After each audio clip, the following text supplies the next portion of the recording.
Here we are. We're at the Cookbook Company. Chef Joy and Ching is here with me.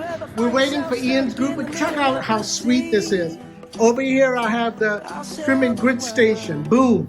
Back over here in the big house, let's get them all set up, get them started, get them talking to each other, get them drinking them, and then ask them to move over one space and work with someone new.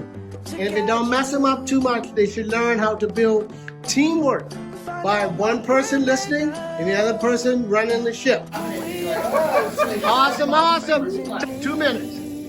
Right? Nothing as usual. JB those crab cakes. Whoopsie. Now, good job with your chocolate mousse. How was the chocolate mousse? It was awesome. We're in the beautiful Cookbook kitchen facility. We just fed 10 lovely people. A good friend of mine, Ian Dick, and they're on the crab cake. He did some great serving.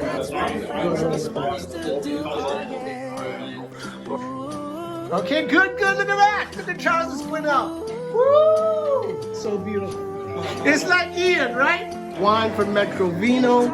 Everything you need is here. Chef Joey out. I'll sing a song beside you.